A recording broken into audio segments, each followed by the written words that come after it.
Namapulande mosio na mewae Koko miwae Namapulande mosio na mewa Koko je suis là Namapulande mosio na mewae Koko miwae Namapulande mosio na mewa Foku envoie les cordes Namapulande mosio na mewae Koko miwae Namapulande mosio na mewa Foku envoie les cordes. Ok, chers amis, bien bonjour. C'était pour être fier de Charlotte Dipanda et de Richard Bona. Maintenant, on va parler du plus important. C'est-à-dire, on va essayer de comprendre 3 continents différents, 3 pays différents, 3 assassinats par des hommes habillés, par des corps habillés, par des hommes en tenue, par des représentants de la loi. Mais 3 appréciations différentes par la population, par l'autorité de l'État. On va essayer de comprendre.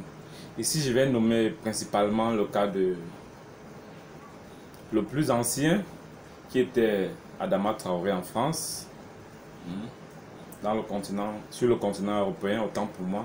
Le second, qui est Epanda, un jeune étudiant camerounais en Afrique, dans la ville de Bafoussam. Et le troisième, qui est George Floyd, un noir américain de 46 ans à Minneapolis. La corrélation entre les 3, c'est que tous les 3 sont noirs. La corrélation, c'est que tous les 3 ont été tués par des représentants de la loi. En France, c'était des gendarmes. Au Cameroun, c'était une femme gendarme qui a battu de sang-froid. Et en France, à Minneapolis, c'était un policier blanc qui a battu George Floyd.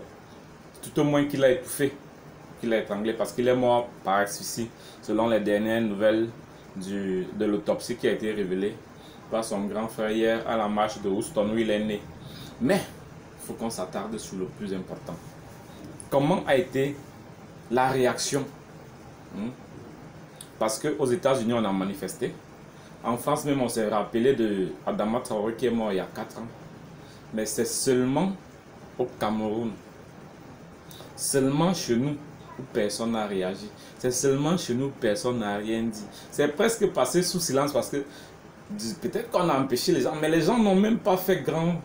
C'est passé comme ça. Ça sort par bribes. Pourtant, abattre à bout portant un étudiant et qu'on ne sache pas exactement ce qui a été fait, il y a un problème. Pourtant, on aurait aimé que justice soit rendue. De la même manière que le procès de l'autre sera public à Minneapolis, on aurait aimé que le procès de Marie-Claude Mezou soit public et que d'abord elle soit publiquement limogée de la gendarmerie avant de comparaître au tribunal militaire. Mais malheureusement, il se pourrait que ce n'est pas le cas.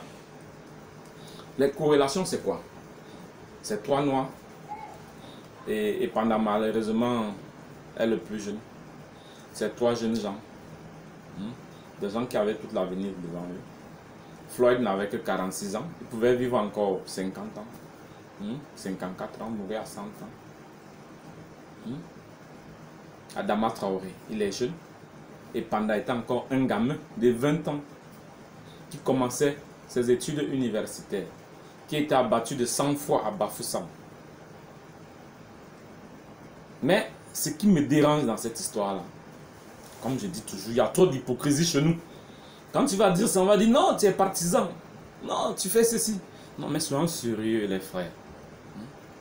Soyons sérieux. Comment se fait-il que hier, plus de 20 000 personnes aient marché à Paris, en France, à Lille, et que subitement les gens se soient rappelés de la mort d'Adama Traoré, et que les gens aient fait le lien, le rapprochement, et qu'on ait compris que c'est une bavure policière. Mais étrangement, il n'y a que chez nous que ça ne dérange personne, la mort des pandas.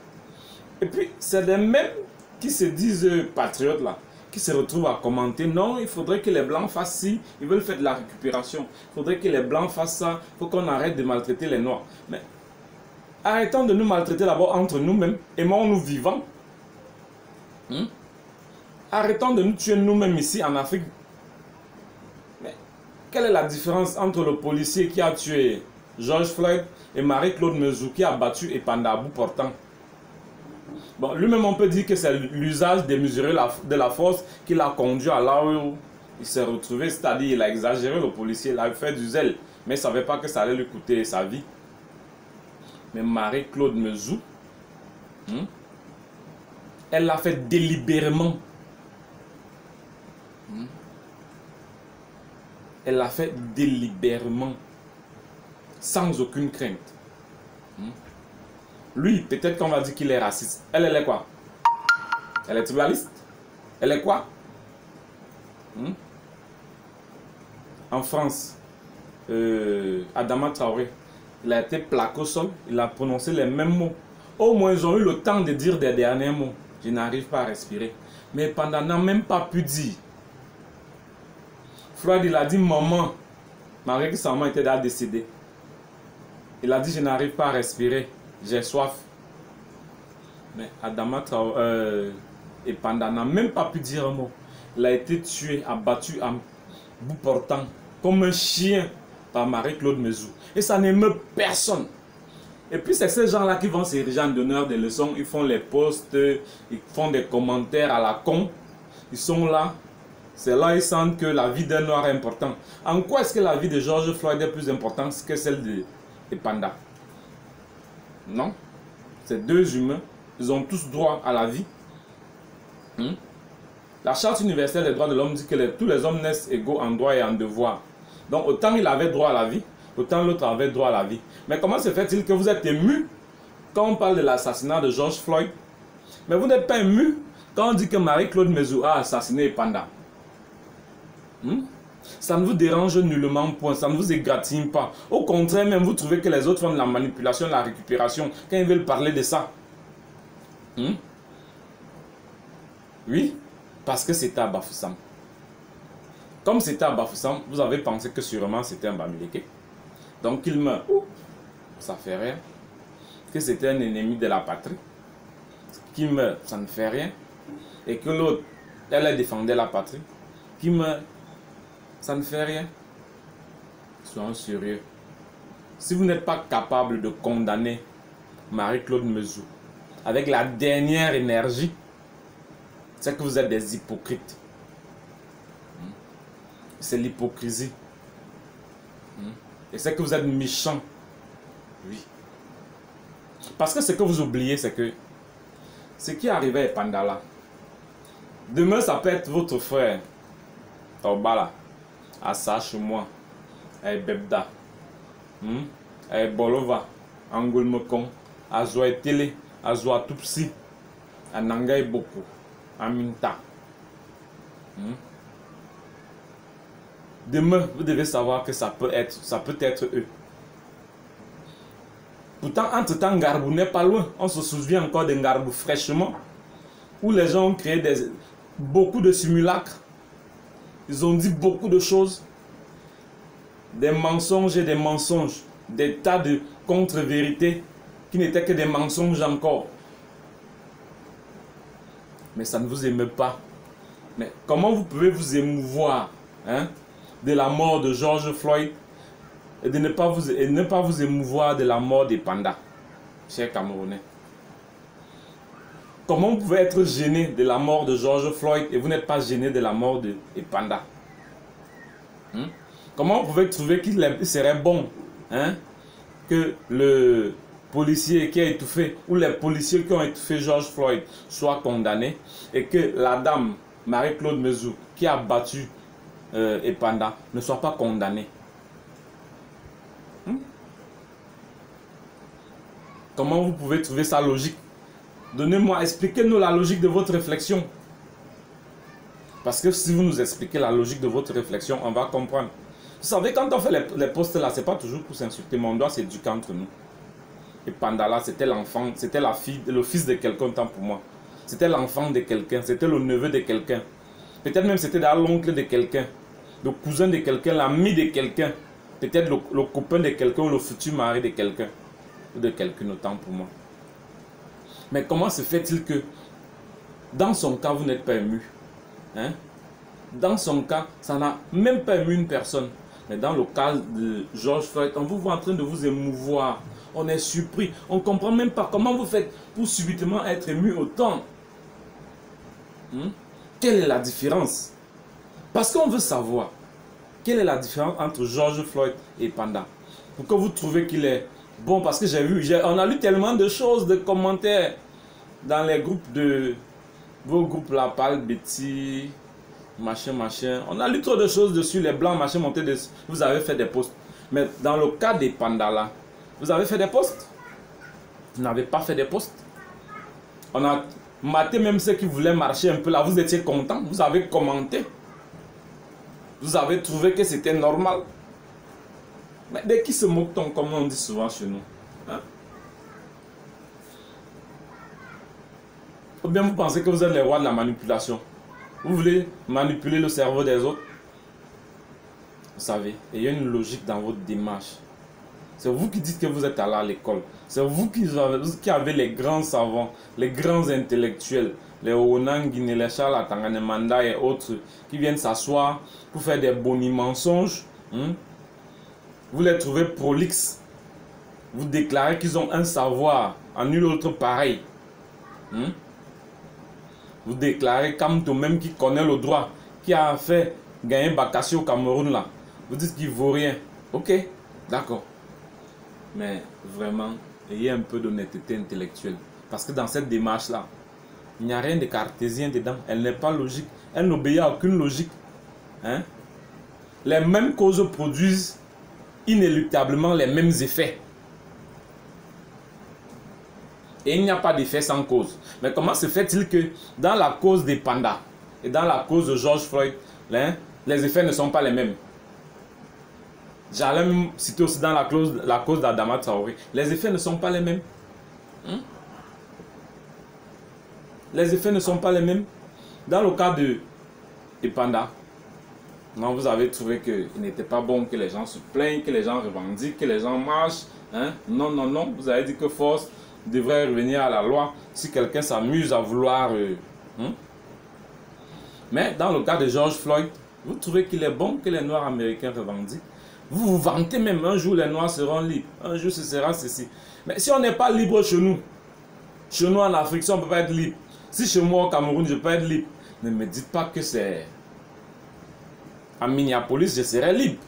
Non. Parce que là-bas au moins, le policier qui a posé cet acte ira en prison, il sera condamné.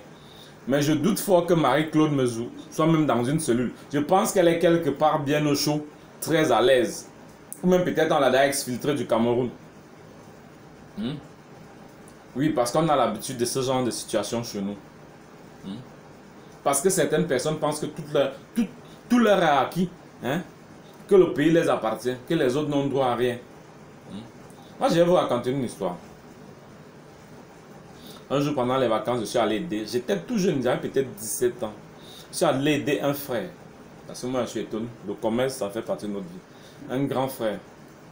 Il s'appelle Désiré Bessala. Il vit. Je suis allé l'aider au grand. Il vendait les oranges. Quand je partais l'aider, les week-ends, quand j'ai rien, ou bien pendant les vacances, là, ça fait que bon, il me donnait un peu. Vraiment, je ne peux pas nier. Et ça m'arrangeait. Je le forçais même à m'accepter, même quand ça ne marche pas beaucoup. Ça m'arrangeait parce qu'il pouvait me donner 500 000 francs. Ce qui me permettait aussi de manger un peu. Enfant de prolétaire que je suis.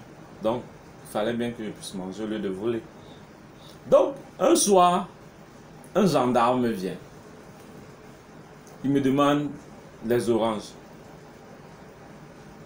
Je finis de nettoyer les oranges. Je mets dans un sachet plastique. Je lui donne. Il me dit de couper. Ok. Je enlève le couteau. Je nettoie. Je coupe. Je lui donne les oranges. Je lui donne les oranges. Le gars prend les oranges. Je vous assure. Je lui demande l'argent. Il dit qu'il m'a déjà donné l'argent. Il dit comment ça? Il dit mais vous ne m'avez pas donné l'argent. Les voix se sont un peu élevées. Le gars m'a giflé. Merde. Quand j'ai voulu aller vers lui, il a sorti son pistolet. Imaginez-vous un garçon de 16 ans avec un monsieur qui peut avoir mon âge actuellement, c'est-à-dire il a 40 ans. Je lui demande de payer 100 francs pour les oranges qu'il a pris. Le gars, il sort, il me gifle d'abord, je coule les larmes, et puis je vais vers lui pour lui dire que mais pourquoi tu me gifles? Il sort son pistolet. Carrément. C'était la première fois que cela m'arrivait dans ma vie. Mes parents même ne savent pas, j'ai jamais dit ça à quelqu'un. Seul mon frère là au courant, à moins qu'il ait raconté ça à quelqu'un d'autre. À l'époque, les gendarmes portaient la tenue, je sais pas, c'était marron façon là, voilà. Un marron ou un violet, quelque chose comme ça là. Avec un béret. C'est-à-dire, est-ce que vous imaginez cette frustration là? Il y avait les gens étaient au Carrefour, Kondengui. Un Vormbi autant pour moi.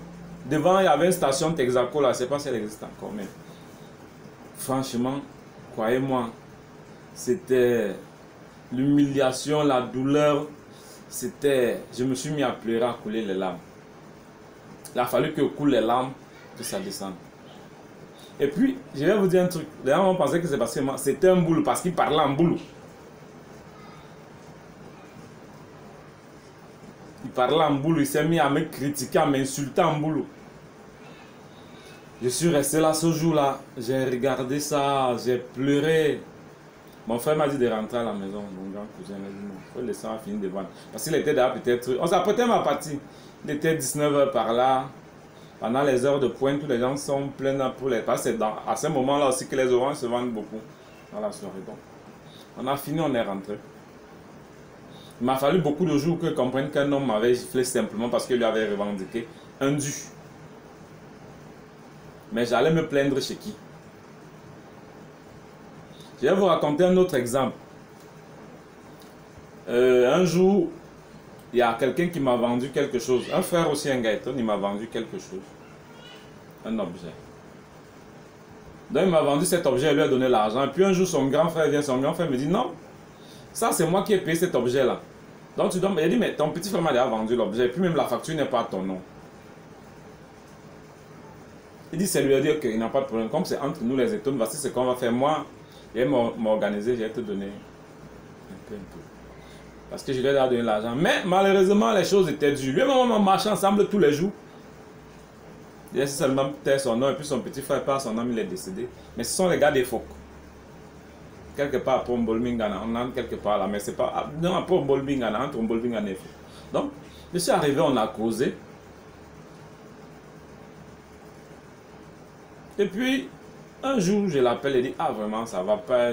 Parce qu'à l'époque, j'étais parti faire un truc à Bafang, Bana et Bafang. J'ai fait près de 6 mois. Quand je suis revenu, je dis, ah vraiment, j'étais là-bas, ce que je partais faire là, ça n'a pas marché, mon gars. Donc, peut-être même, j'allais reprendre les cours à l'université, le temps de voir comment les choses vont se passer. Ah, ça va pas. Je vais rester au chômage là, je vais faire des bêtises. Donc, je l'appelle, il vient me prendre dans sa voiture. On cause bien. On se retrouve à la brigade de gendarmerie des Flammes. Il m'amène là-bas. Il y avait son cousin ou son grand frère, son ami, qui était adjoint au commandant à la brigade des Flammes. Il m'amène, je lui dis, on fait quoi ici? Il dit, non, attends, je vais voir quelqu'un. Ils entrent dedans, lui et son frère. Quelques temps après, on m'appelle. Quand je vais, on me dit, assieds-toi ici, là, les gendarmes m'encadrent. Je dis, il y a quoi? On me dit, est-ce que tu reconnais? Il dit, mais moi, je ne le dois pas. Voilà, comment... On a refusé que je parle. À l'époque, j'avais 23 ans. J'étais majeur, c'est vrai. Mais un garçon de 23 ans, c'est pas toujours celui qui peut se défendre entre 3, 4 gendarmes, 5. On me dit, on m'a donné un papier, on dit, écris ici, là, reconnais que tu dois d'abord. Après, on va discuter. Parce que tant que je n'ai pas écrit, il n'y a pas de preuve. Donc, ils m'ont tellement mis la pression que j'étais obligé d'écrire que je reconnais que je dois. Ils m'ont pris, ils m'ont mis là. Heureusement, peut-être même, il se reprochait des choses, ou bien sa conscience de travailler un peu, parce qu'il savait que son frère avait déjà mangé mon argent. Il m'a fait asseoir là. Pourtant, son frère qui m'a vendu les choses, il n'a rien fait à son frère. Il a laissé son frère, ça allait et il cause bien. Mais c'est sur moi qu'il fallait qu'ils m'ont fait asseoir. Ils ne m'ont pas mis, comment on dit, en cellule. Ça, quand même, je le reconnais. Mais j'ai fait 4 jours à la brigade. Ma maman n'était pas là. J'étais déjà orphelin. Je pense, oui. Maman est partie de... Là, elle était en brousse pour venir donner 150 000 francs pour qu'on me libère. Vous voyez un peu? Ça dit, on m'a détenu là pour rien. Il n'y avait même pas peine. Pour rien comme ça là. On m'a détenu là comme ça. Quand je suis sorti, moi je voulais porter plainte. Les gens m'ont dit, mais tu n'as pas les moyens, tu peux pas. Parce que j'ai dit, mais c'est pas normal. Ils m'ont mis la pression et tout. Bref, c'est pour dire que c'est comme ça se passe. Ça veut dire que ce que vous reprochez ailleurs là, les mêmes choses se passent chez nous. C'est pas très différent. Celui de la station là, il pouvait m'abattre. Au Carrefour, il pouvait m'abattre et puis c'était fini. Qui allait lui faire quoi? Mes parents sont qui? Simplement parce qu'il a refusé de payer mes oranges qu'il avait déjà sucé. Donc, pour revenir à notre sujet, soyons sérieux. Le cas des pandas est en quoi différent du cas de George Floyd? Le cas des pandas est encore plus dangereux parce qu'il était juste en train de jouer à la carte. Qui n'a pas joué à la carte dans notre génération là? Même que ces gendarmes là, ils ont fini avec ça. Ils ont fini à le Jambo. On les connaît. Mais elle s'est permise de décider de qui devait vivre, qui devait mourir. Et ce jour-là, elle a choisi que c'était Panda. Et puis elle a battu le fils de quelqu'un. L'espoir d'une famille. Les rêves d'une maman. Le petit frère de quelqu'un. L'ami de quelqu'un. L'enfant de quelqu'un. La joie d'un village. La joie d'une famille. Elle les a coupé ça. Elle a foulé sa vie au pied. Comme ça. Facilement. Sans se poser des questions. Sans gêne. Mais personne n'a été ému. Tout le monde a trouvé ça normal. Quand les gens ont voulu parler, ils ont voulu marcher. On dit, oh, quittez là. Vous là, les talibans là. Ouais. C'est devenu une affaire des talibans. Ce n'était plus une bavure policière. Ce n'était plus une bavure d'une gendarme. Non. C'est devenu que non. C'est les talibans qui veulent faire la récupération. Parce qu'ils demandent comment on peut abattre un enfant de cet âge aussi facilement sans se plaindre. Non. Ça, tout le monde a trouvé que c'était normal. Mais aujourd'hui, vous avez le toupet, le courage d'ouvrir vos caquets là et de dire que vous parlez par rapport à George Floyd. Il y a un peu de décence morale. On dit la poutre, si tu ne peux pas enlever la poutre qui est dans ton œil là, comment tu vas aller enlever la brindille qui est dans l'œil de ton ami?